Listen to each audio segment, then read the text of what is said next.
सोचिए, राजस्थान में सरकारी भ्रष्टाचार से आखिर लड़ता कौन है? आज हम इसी सवाल का जवाब ढूंढेंगे और जानेंगे एक बहुत ही खास संस्था के बारे में, जिसका नाम है लोकायुक्त। तो चलिए, इस अहम प्रहरी की दुनिया में जरा और गहराई से उतरते हैं। अक्सर हमारे मन में ये सवाल आता है ना कि अगर कोई सरकारी अधिकारी, कोई पब्लिक सर्वेंट करप्शन में शामिल हो तो उसकी जांच करेगा कौन? ये एक बहुत ही बुनियादी सवाल है, लेकिन ये सीधा सीधा गुड गवर्नेंस यानी सुशासन से जुड़ा हुआ है। तो इसी सवाल का जवाब है लोकायुक्त। ये एक इंडिपेंडेंट बॉडी है, एक ऐसी संस्था जिसे खास तौर पर सरकारी अधिकारियों यानी लोक सेवकों के खिलाफ करप्शन के आरोपों की जांच करने के लिए ही बनाया गया है। मतलब एक तरह से ये जनता का वॉचडॉग है, एक सार्वजनिक प्रहरी। तो चलिए सबसे पहले ये समझते हैं कि आखिर ये लोकायुक्त का आइडिया आया कहाँ से, इसकी शुरुआत भारत में कैसे हुई। यहाँ पर एक बड़ा ही दिलचस्प फैक्ट है। देखिए, लोकायुक्त पर कानून पास करने वाला पहला राज्य था ओडिशा। लेकिन कानून बनाना एक बात है और उसे लागू करना दूसरी। तो इस संस्था को असल में स्थापित करने वाला पहला राज्य बना महाराष्ट्र 1971 में। ये बात कानून बनाने और उसे हकीकत में बदलने के बीच का जो फर्क है उसे बिल्कुल साफ कर देती है। और महाराष्ट्र की इस पहल के बाद ये कॉन्सेप्ट धीरे धीरे पूरे भारत में फैल गया। आज की तारीख में 26 राज्यों और एक यूनियन टेरिटरी दिल्ली में लोकायुक्त की संस्था काम कर रही है। इससे पता चलता है कि भ्रष्टाचार के खिलाफ इस मॉडल को कितनी बड़े पैमाने पर अपनाया गया है। तो चलिए अब देश से हटकर खास तौर पर राजस्थान की बात करते हैं। देखते हैं कि राजस्थान में ये संस्था कैसे और कब स्थापित हुई। राजस्थान में इसकी कहानी शुरू होती है 1963 में। तब एक एडमिनिस्ट्रेटिव रिफॉर्म्स कमेटी ने इसकी सिफारिश की थी।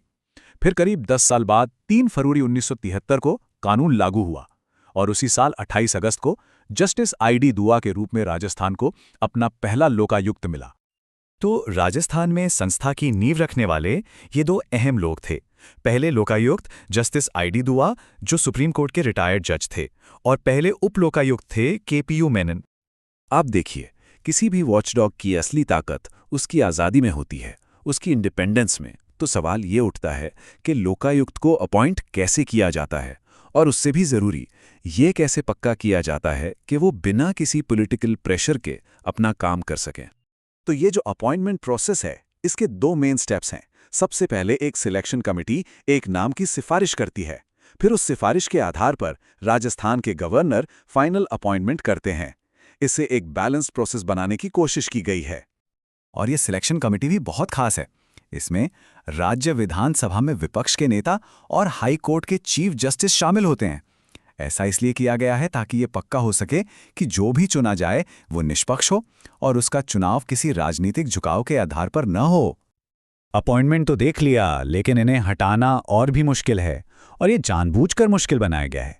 देखिए, लोकायुक्त को हटाने के लिए पहले सुप्रीम कोर्ट के लेवल पर जांच होती है। अगर वहां से बात आगे बढ़ी तो राज्य की विधानसभा को स्पेशल मेजॉरिटी से एक प्रस्ताव पास करना होता है, और उसके बाद ही गवर्नर उन्हें हटा सकते हैं। ये जो पूरी जटिल प्रक्रिया है, ये उनकी आज़ादी को बनाए रखने के लिए ही है। ठीक है, तो अब आते हैं सबसे अहम हिस्से पर। आखिर लोकायुक्त के पास पावर्स क्या क्या हैं, और इससे भी जरूरी इनकी सीमाएं क्या हैं। मतलब वो क्या कर सकते हैं और क्या नहीं। यहां एक बहुत बारीक लेकिन बहुत जरूरी फर्क समझने वाला है। लोकायुक्त सिर्फ करप्शन यानी भ्रष्टाचार की जांच कर सकता है, कुप्रशासन यानी मैल एडमिनिस्ट्रेशन की नहीं। मतलब अगर कोई अफसर घूस लेता है तो जांच हो सकती है, लेकिन अगर कोई डिपार्टमेंट बस बहुत धीरे काम कर रहा है तो वो लोकायुक्त के दायरे में नहीं आएगा। और लोकायुक्त की शक्तियों पर जो सबसे बड़ी लिमिटेशन है वो ये है कि कई बड़े और पावरफुल पद इसके दायरे से ही बाहर हैं, जैसे कि मुख्यमंत्री, हाई कोर्ट और बाकी अदालतों के सभी जज, विधायक, सरपंच। ये सब लोकायुक्त की जांच के दायरे में नहीं आते। और जाहिर है ये बात इसके असरदार होने पर एक बड़ा सवालिया निशान लगाती है। हालांकि इन सीमाओं के बावजूद लोकायुक्त को सिविल कोर्ट की शक्तियां दी गई हैं। इसका मतलब यह है कि वो किसी को भी पूछताछ के लिए बुला सकते हैं, किसी भी सरकारी डॉक्यूमेंट की मांग कर सकते हैं और शपथ पर बयान दर्ज कर सकते हैं, बिल्कुल एक अदालत की तरह। एक और जरूरी लिमिटेशन है टाइम की।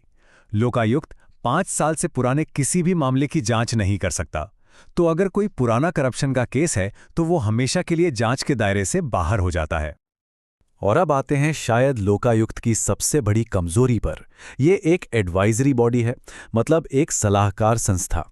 इसकी जांच के बाद जो भी सिफारिशें होती हैं वो सरकार पर बाइंडिंग नहीं होती, यानी सरकार उन्हें मानने के लिए मजबूर नहीं है। सरकार चाहे तो उन्हें मान ले या चाहे तो पूरी तरह से नजरअंदाज कर दे। तो चलिए आखिर में कुछ क्विक फैक्ट्स और उन खास लोगों पर नजर डालते हैं जिन्होंने राजस्थान में इस ऑफिस के इतिहास को बनाने में अहम भूमिका निभाई है। राजस्थान में लोकायुक्त के कार्यकाल में काफी उतार चढ़ाव देखने को मिला है। एक तरफ एमबी शर्मा थे, जिनका कार्यकाल सबसे लंबा रहा, तो दूसरी तरफ बीएस दवे का कार्यकाल सबसे छोटा था। इससे पता चलता है कि इस पद पर स्टेबिलिटी हमेशा एक जैसी नहीं रही। और इस पद को संभालने वाले लोगों का प्रोफाइल भी काफी दिलचस्प रहा है।